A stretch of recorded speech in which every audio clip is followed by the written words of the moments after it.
then there was another PDF which said that I have to wear 2 outfits a day of different colors, which was even more worrying. So yeah. But let's go back to the first worry. Why I feel that I can actually add some more meaning. In my view, about almost 2 decades of work, I've realized that if I'm doing a project, by forgetting the whole fundamentals for whom I'm building for, where the site is, everything. And we've done a lot of projects over us, and we realize that at times when you do a plan and then the next question, the client is happy with the plan and said, can you give us 3 options of variation? And it's quite a common problem that we all face. And this is my own testimony, and with no reference to anybody, but I feel that at times, am I content with what I do is the question I always ask. But there are these few projects that in my career that stands out, which I feel I connect. And I'm just going to present that. It's a lot of slides, so I'm just going to go gush. And yeah, truly going back to basics for me was the only way to do it. We all know this, I'm not going to talk about it. First starts with a home, 3 projects, 3 typologies, 3 sizes, 3 contexts, 3 clients. This is my own house, which I built in a small town called Bangalore. That's the entire span of land. It's about an acre of land. I was conscious enough to understand that if I ever go kaput, I should be able to sell the other part of land. So I built the house extreme to the end where there is a bald spot. Concept revolved around a simple matchbox. It's like a public space and the private space is interviewing inside. That's simply it, how these 2 spaces work. That space, which is the private, had also a courtyard, got pulled in. You see the red lines are larger volume, which is the living room and the dining room. The other darker volume is basically the bedroom. Now, as and when I approached the site, and this was built in 9 months because I had time. I didn't have budget, but I had time. Lot of experimentations happened at site because the initial idea was to build out of rock, which is sourced from the site next door. Then when we started digging, we realized that the soil was good. But then we changed the whole idea of actually starting building in mud. So the whole thing was built in rammed earth. This is the only bald spot on the site. Initial started with that, then we realized the clay content was great. So we said, you know what, the lower box can be of stone.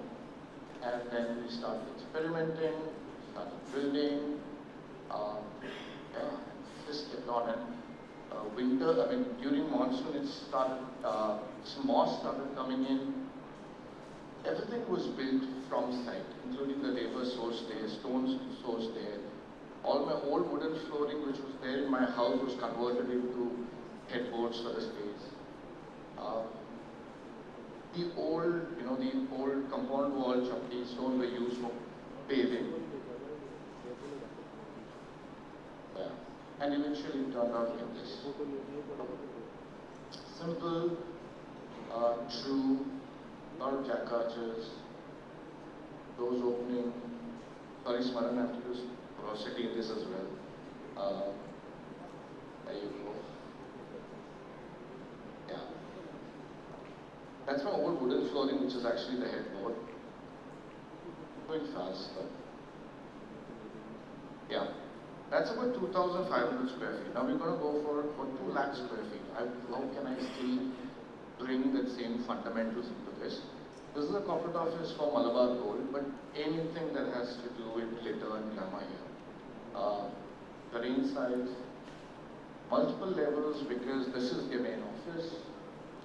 Sort of scooped in a way that you're taking a large chunk of land and you're talking about 2 lakh square feet. So let's be honest that we're going to take that portion of land and find a way. It was important for me to find a way to bring back the landscape in the area I plucked out. And that's how these layers happen. We've had these interesting spines of courtyards in between, so there is great amount of light penetrating at every corner, so there's no dark spots. Kerala, if you talk about no air conditioning, people don't know, but here we managed to do at least 40% of the space with absolutely no air conditioning, except the cabin rooms and workspaces. We have a green roof that goes on top.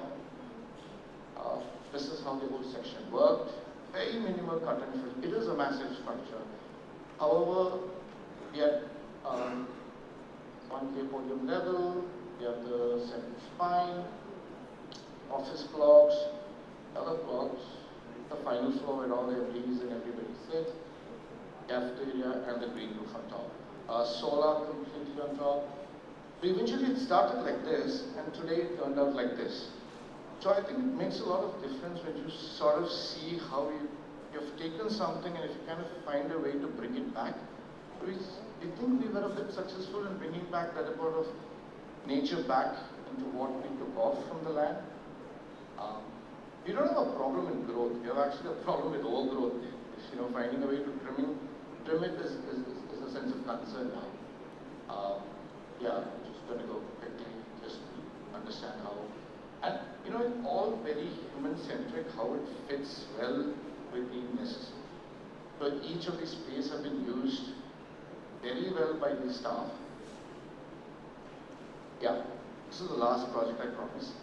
Now the beauty of this project is this is 4,000 square feet, very small pavilion that we built for the Biennale. The whole purpose is for a small exhibition space, but the beauty of this project was we had to take something which was existing in terms of material, put it into a project which is for 3 months, and then still find the purpose of those materials once it goes back. So I think that was the whole challenge of this project. So I'm not going to explain much about this project because there's a video and there, but it gives you so saris from everywhere to do the lighting, old saris. Every aspect of this is recycled. The debris were used for debris walls, completely open spaces, so it can still act like a closed auditorium or open up. The inspiration was from old memories of Kerala. We sort of, I don't know if you've seen football matches of Kerala, they have these sort of terrace seating with erect net. Yeah, and eventually it turned out like this. It is a temporary structure. The podiums, saris, sorry, Nayantara didn't give a sari, but put it there. Here you go. This is how the spaces look when events happen. We had an exhibition, we had a competition for furniture to be made by the public, so that became sort of part of the entire furniture built there. So, I'm going to play this video.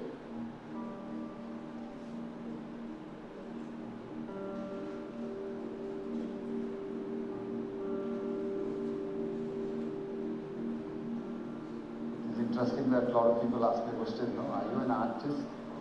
And then I have to explain that architecture, to a large extent, is an art in many ways. It's only in a way it's a functional art.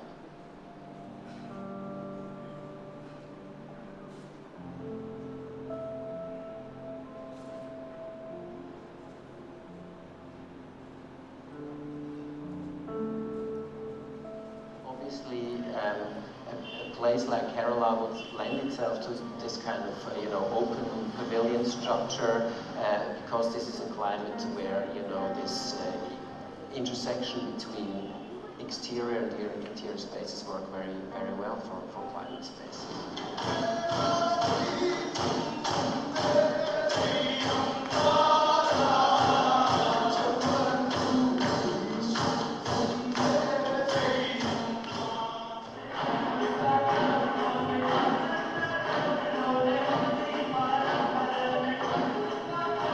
When we saw the site, it was beautifully arched with a lot of trees.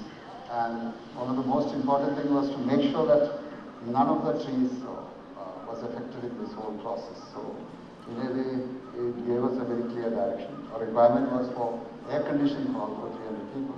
And air conditioning itself was a change a lot of things, because if it was an open pavilion, the whole idea would have been very different. But air conditioning and having a hall which could be used for screening movies and other things means that it had to be, the lights had to be controlled. We decided that all the waste materials around the site was used for the whole construction. And the only material, a few things which we had to bring from outside were the steel columns and trusses. Most of the materials we are using in such a way that it could be reused without wasting any money. The tough thing was we had to do it within a very limited time. And it is not a building which is going to last forever. This is just going to be there for 3 months. So it was even more interesting.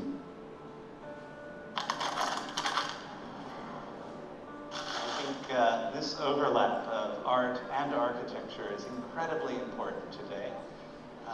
Not only because artists can ask questions that architects can't, but architects need to have that friction sometimes, that creative friction that allows for space and all of the full meanings of spaces to be activated and to be catalyzed for ideas.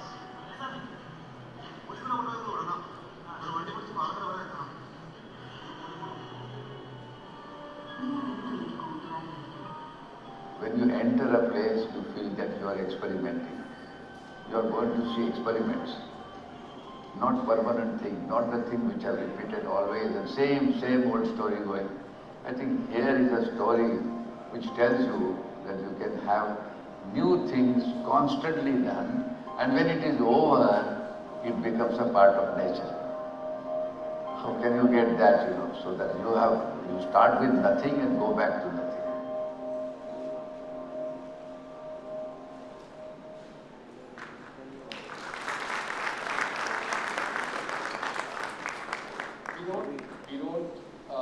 We don't claim to be a sustainable practice, obviously, because the day we touch around, I believe the sustainability is.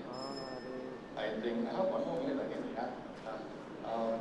But I think what we can do is to minimize the damage, and I think that is what our entire goal is. And for me and my firm, for us, our goal is never to seek glory. I think it's as at the end of the day is to find few projects that still mean something to us.